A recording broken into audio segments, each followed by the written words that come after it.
En la madrugada del 28 de junio de 1966, las tropas del ejército rodean la Casa Rosada. Alrededor de las 5:30 de la mañana, el general Julio Alzogaray, junto a un grupo de coroneles, ingresa al despacho del presidente Arturo Illia y le anuncia que las Fuerzas Armadas han tomado el poder. Illia le recrimina su actitud sediciosa y le pide que se retiren. Horas después, el mismo grupo de oficiales vuelve con 9 policías federales armados para desalojar por la fuerza al presidente y a todos sus colaboradores. Mientras se retira del Palacio de Gobierno, el mandatario vaticina: algún día los responsables se avergonzarán ante sus hijos por lo sucedido. Las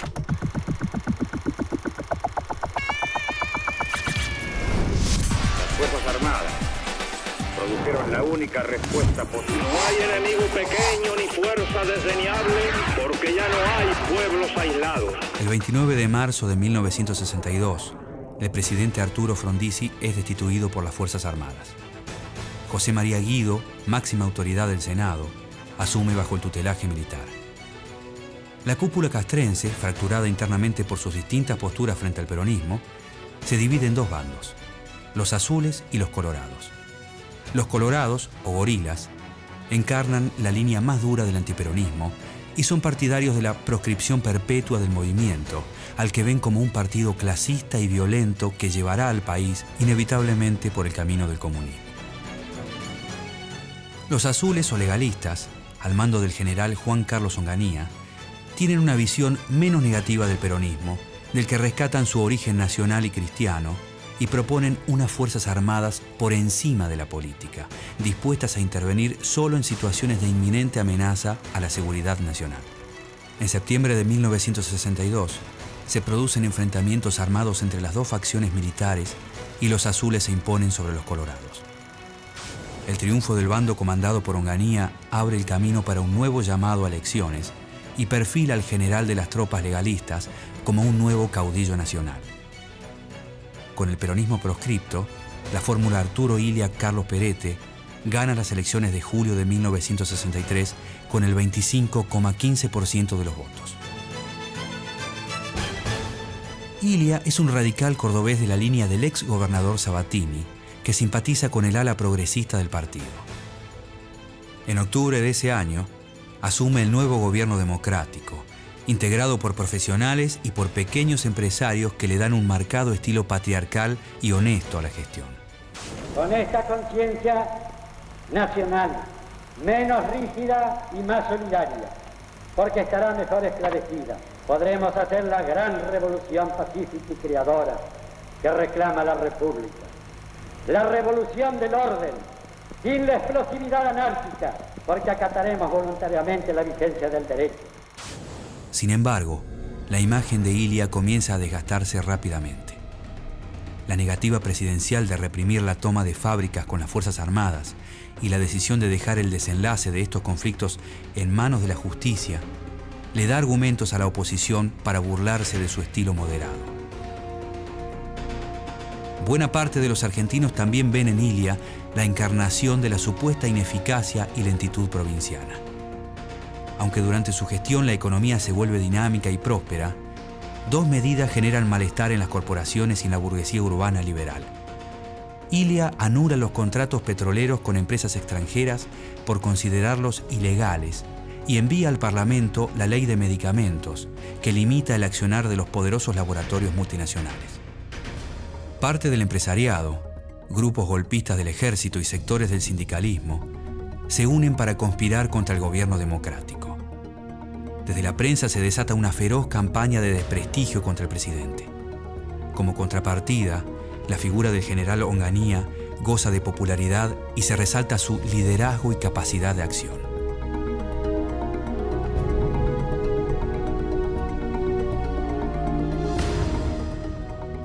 En noviembre de 1965, Onganía presenta su renuncia como comandante en jefe del ejército argentino. Lo que en un principio parece un triunfo del gobierno, termina convertido en el período de gestación del próximo golpe de Estado. El 28 de junio de 1966, las Fuerzas Armadas deponen a Illia y asumen el poder a través de sus comandantes en jefe. El teniente general Pascual Pistarini, el brigadier general Teodoro Álvarez y el almirante Benigno Varela forman la llamada Junta Revolucionaria y ponen en vigencia un estatuto por encima de la Constitución que les atribuye el derecho de nombrar al nuevo presidente. El hombre elegido no sorprende a nadie, el general Juan Carlos Onganía. Hemos llegado a la Revolución Argentina con un vasto plan de afirmaciones positivas y de realizaciones concretas. Este es el fin del proceso de deterioro que nos ha inmovilizado y el despuntar de una magnífica esperanza para nuestra patria. Onganía es un militar duro y autoritario, sin experiencia política, católico practicante y nacionalista a ultranza. Está convencido de que el ejército está por encima de la política y cree que el sistema democrático es la madre de todos los vicios. En los primeros meses de gobierno, Onganía deja en claro su plan. Disuelve el Parlamento, prohíbe la actividad de los partidos políticos y confisca sus bienes. La actividad sindical es desarticulada y acallada con violencia. Pero el eje principal de la represión está puesto en el comunismo y especialmente en la militancia universitaria. Para Onganía, la actividad política estudiantil es un ejercicio de gimnasia subversiva y el caldo de cultivo de lo que él llama la infiltración ideológica. Por eso, su gobierno decide la intervención de las universidades y la quita de su autonomía académica. Y sobre todo, en la tarea de formular audaces concepciones donde cabe una viva e intensa participación de la juventud, que esté dispuesta a enfrentar con alegría y entusiasmo la aventura espiritual de renovar su país y sus instituciones. Participación fecunda que permite ordenar, con la colaboración de todos, las metas y los sistemas de enseñanza y que acrecienta y enaltece la auténtica autoridad. El 29 de julio de 1966, la Policía Federal reprime a un grupo de alumnos y de profesores en la Universidad de Buenos Aires, hecho que pasa a la historia como la noche de los bastones largos. Esto motiva numerosas renuncias docentes y un éxodo masivo de intelectuales. En agosto se disuelven las asociaciones estudiantiles y en septiembre la represión se cobra su primera víctima en Córdoba. Santiago Pampillón es abatido por la policía en una manifestación callejera. La censura se convierte en una herramienta habitual del régimen. No solo la sufren los medios de comunicación, sino también las costumbres. Se persigue a las parejas en las plazas, se clausuran locales nocturnos, no se permiten ni las minifaldas ni el pelo largo en escuelas y en oficinas públicas. El cierre de la revista de humor Tía Vicenta precede a una serie de clausuras de empresas periodísticas. La revista ilustra su tapa con una morsa, animal con el que solía identificarse al presidente Onganía, y con un epígrafe: la era de la morsa ha comenzado. La ola de prohibiciones no solo alcanza a las publicaciones opositoras. Cuando Primera Plana publica un artículo sobre los enfrentamientos entre el general Alejandro Agustín Lanusse y el presidente, el gobierno clausura el semanario desde cuyas columnas se había forjado pacientemente la imagen de Onganía y de la revolución. Para el presidente, la revolución no tiene plazos, sino objetivos. Onganía anuncia las 3 etapas de su programa de gobierno inspirado en las bases de Alberdi. El tiempo económico, destinado a lograr la estabilidad; el tiempo social, en el que se distribuirían las riquezas alcanzadas en la etapa anterior; y finalmente el tiempo político, en el que se llevaría a cabo la transferencia del poder a nuevas organizaciones representativas de la sociedad, lo que desplazaría a los partidos políticos tradicionales. El encargado de crear las condiciones necesarias para iniciar el tiempo social es el ministro de Economía Adalbert Krieger Bacena, un economista liberal cercano a los organismos financieros internacionales y asesor de empresas extranjeras. A comienzos de 1967, Bacena y su equipo de técnicos liberales presentan un plan de desarrollo industrial basado en las inversiones extranjeras. El plan Bacena busca una estabilidad prolongada. Para ello devalúa la moneda un 40%, elimina los controles cambiarios y con los sindicatos sometidos se congelan los salarios por 2 años. Va a ser beneficioso que el país tenga este cambio de billetes que en definitiva, señores, es nada más ni nada menos que sacarle 2 ceros. No tiene otro significado. El Estado pide un préstamo al Fondo Monetario Internacional y renueva los contratos petroleros, decidido a desnacionalizar la economía a favor de las corporaciones extranjeras. El gobierno de facto se mueve en la contradicción. Propone un plan modernizador desde la economía, pero ultraconservador en el ámbito universitario y cultural. A principios de 1968, el movimiento sindical está dividido. Por un lado, las 62 organizaciones, dirigidas por Augusto Bandor, tienen una línea colaboracionista con el gobierno. Las 62 en pie, en cambio, no convalidan el régimen militar, pero tampoco mueven a los trabajadores en su contra. En marzo nace en la CGT un sector de oposición dirigido por Raimundo Ongaro. Aunque desafían sin éxito al gobierno, los conflictos en el interior y la aparición de cuadros sindicales como el de Agustín Tosco le dan nueva vida a la resistencia. En mayo de 1969, el descontento general promueve en Córdoba un movimiento popular conocido como el Cordobazo, con el que se desmorona el mito del orden del gobierno de Onganía. El Cordobazo agudiza las diferencias surgidas en la cúpula militar y hace circular rumores de un posible derrocamiento. En ese clima de crisis, el general Pedro Eugenio Aramburu, expresidente de facto, comienza a promover una salida negociada a través de los partidos políticos. Su objetivo es llevar a la presidencia a un hombre aceptado por las Fuerzas Armadas, siendo él el principal candidato. Pero Onganía simplemente anuncia la inminencia del tiempo social y no da señales de un próximo calendario electoral. Porque fue preciso en esta primera etapa establecer condiciones económico-financieras capaces de sostener el proceso de desarrollo que anhelamos. Han debido elaborarse los instrumentos que posibilitarán que Argentina asuma la posición de avanzada que le corresponde por su potencial humano y sus riquezas naturales. El tiempo político seguía pospuesto para un futuro lejano y solo la intensidad de la protesta parecía poder debilitar el régimen. Para algunos ideólogos del régimen, la dureza del gobierno no es suficiente para asegurar el éxito de la revolución. Los argentinos somos, diría yo, demasiado poco tolerantes para vivir plenamente la democracia y demasiado débiles cada uno de los sectores para imponer su voluntad en una forma de autoritarismo o de dominación. Tenemos que decidirnos. Si hacemos la democracia, tenemos que vivirla con tolerancia. Si alguien quiere en verdad mandar únicamente, tiene que aceptar las reglas de la fuerza hasta las últimas consecuencias. La violencia ejercida contra los estudiantes va radicalizando cada vez más los comportamientos de los jóvenes universitarios. Nuevas y más intensas huelgas, reiteradas protestas estudiantiles y la aparición de las primeras organizaciones guerrilleras, al calor de la experiencia cubana, muestran que algo está cambiando en el país.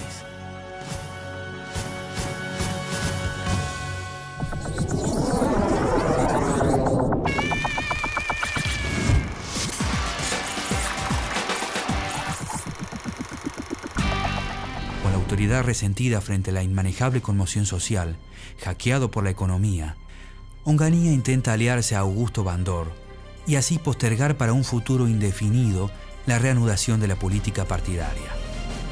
Pero en junio de 1969, el asesinato del líder sindical interrumpe el acuerdo y deja aislado al gobierno. La muerte de Bandor es el primero de una serie de asesinatos políticos que establecerían una nueva práctica en la política argentina. En mayo de 1970, un grupo armado secuestra y luego ejecuta al general Aramburu. En un principio se desconoce a los autores del hecho y la desaparición de quien muchos ven como el candidato para una transición hacia una salida electoral genera todo tipo de sospechas. Porque a veces veo que estos grupos son un poco así como todo grupo con formación autoritaria, de una formación un poco militar. Y a veces hay militares entre ellos, y este estilo se pega. A su juicio, ¿qué ideología sustentan los autores del secuestro de Aramburu? Bueno, yo creo que son grupos que pertenecen a la extrema derecha. Mientras las fuerzas de seguridad intentan dar con el paradero del militar desaparecido, el 1 de junio de 1970, una agrupación autodenominada Montoneros informa que Aramburu ha sido ajusticiado. El país ha recibido con estupor la noticia de una sentencia inhumana que ultraja al pueblo argentino. Este es el modelo extranjero que pretende ganar nuestras universidades, gobernar las estructuras sindicales, quebrantar nuestra unidad espiritual y destruir las Fuerzas Armadas y nuestro estilo de vida.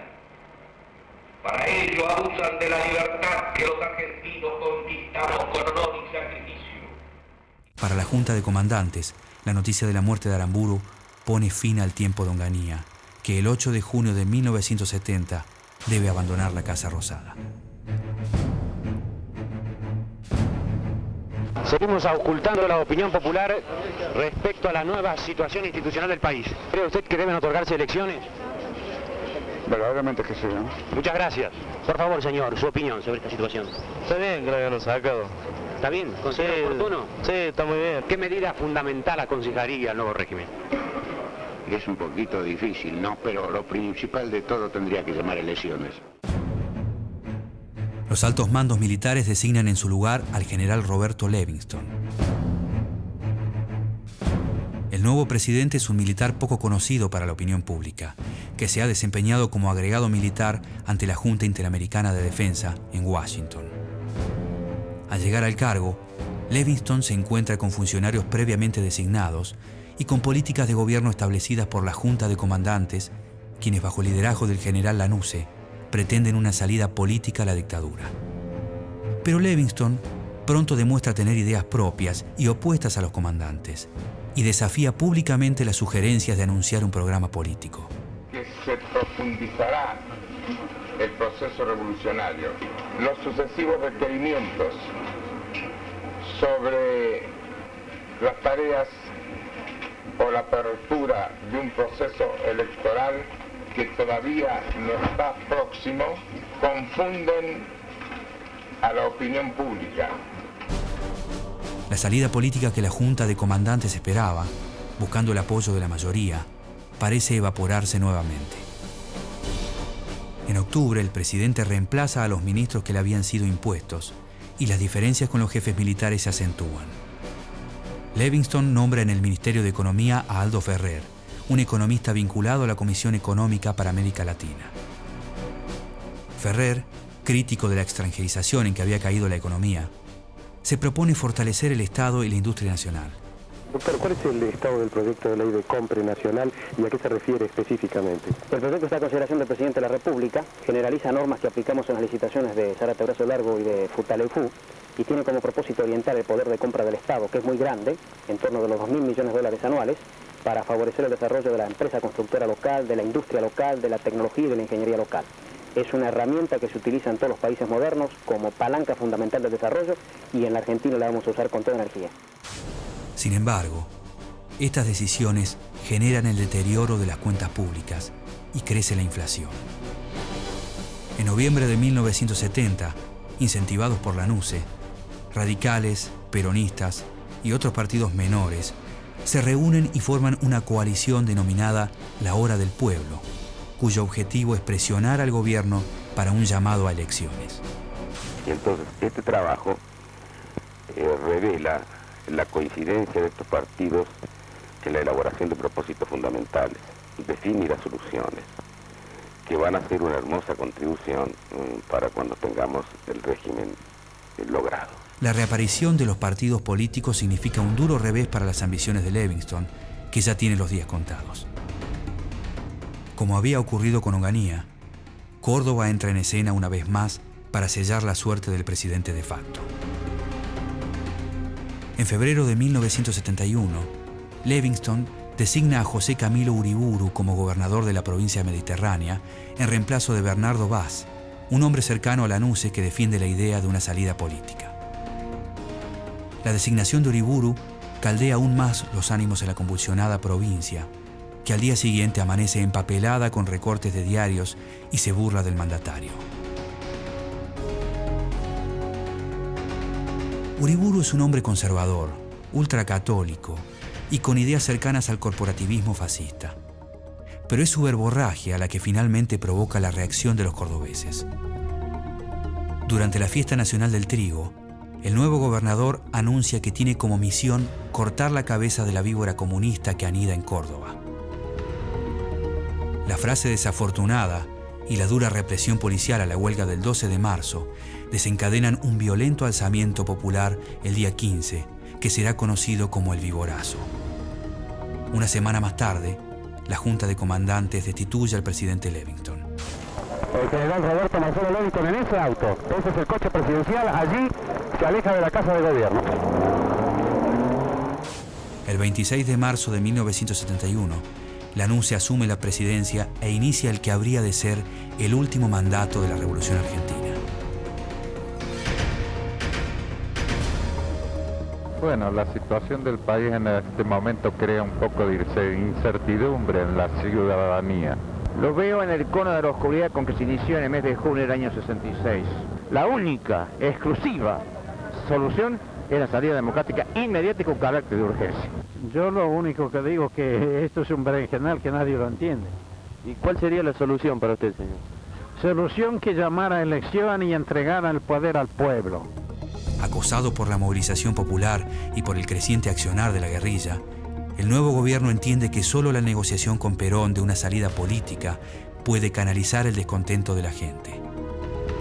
El 1 de mayo, la NUCE anuncia el Gran Acuerdo Nacional, un pacto entre la mayoría de los partidos políticos y las Fuerzas Armadas, que impondrá las condiciones para un próximo llamado a elecciones. La respuesta a esta convocatoria es auspiciosa y permite, dentro de un necesario y real clima de distensión política, continuar realizando simultáneamente los esfuerzos para encaminar al país hacia su plena institucionalización y consolidar el anhelado despegue en que estamos comprometidos.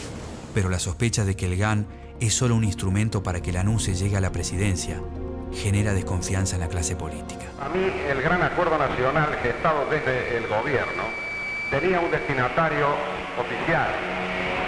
Es decir, se trataba de institucionalizar a un hombre del gobierno en lo que se llamó la pauta del Gran Acuerdo Nacional, y esto fracasó. Aquí lo que se trata de acordar o de convenir es un candidato a presidente. Y además todo el mundo intuye que aquí faltará o bastará para que haya un candidato a presidente con tintes oficialistas para que sea absolutamente derrotado por las grandes mayorías populares. Para contrarrestar los rumores, la NUCE elige a un respetado político radical, el doctor Arturo Monroy, para llevar adelante la estrategia de transición. De todas maneras, tengo que remitirme a expresiones que han sido muy concretas en el sentido de que este retorno a la normalidad institucional presupone la existencia de partidos. Y si presupone la existencia de partidos, el Acuerdo Nacional tendrá que gestarse, parece que lógicamente, con partidos políticos. Los viejos y tradicionales partidos políticos. Con partidos políticos, los viejos y tradicionales partidos políticos y los partidos políticos que puedan formar.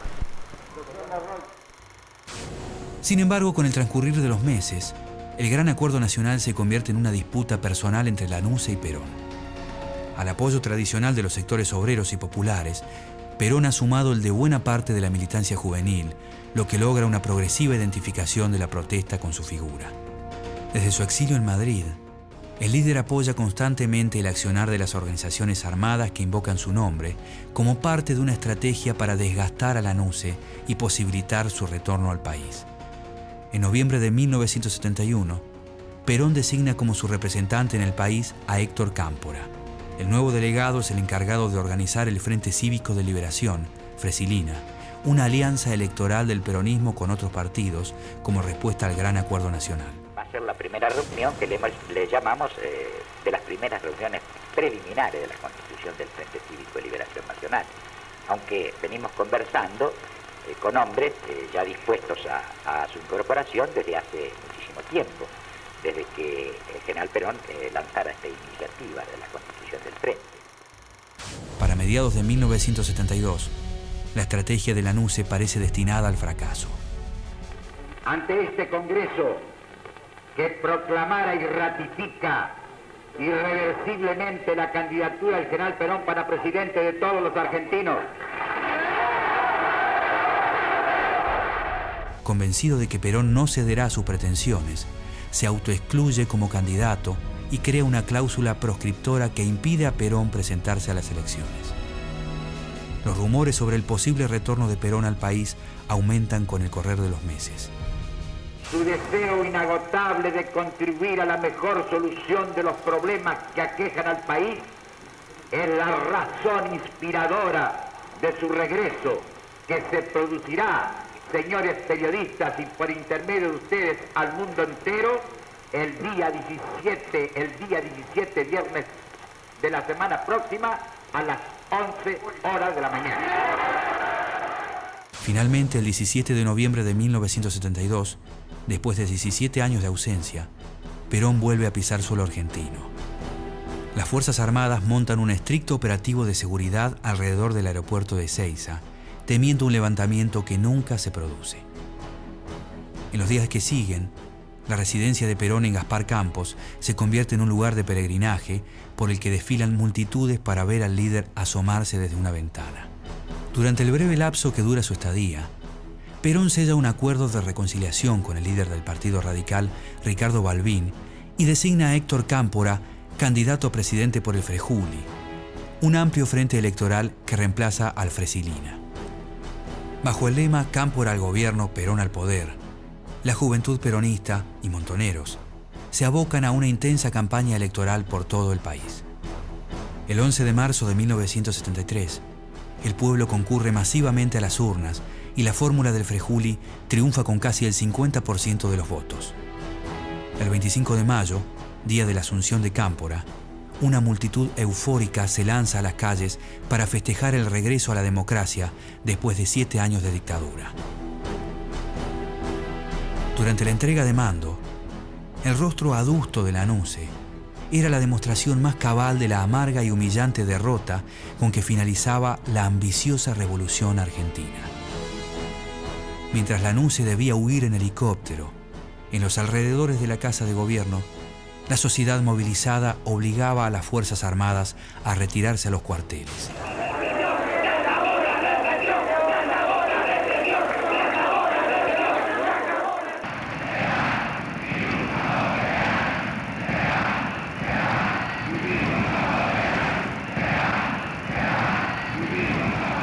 Las consignas contra los militares eran una expresión de deseo común. Sin embargo, esta no sería ni la última ni la más sangrienta dictadura de nuestra historia.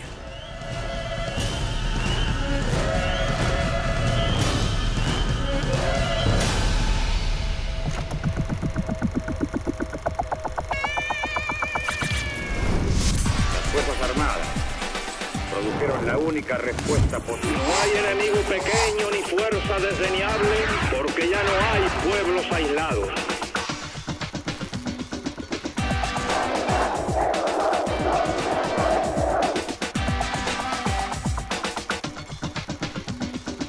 Hemos llegado a la Revolución Argentina. Este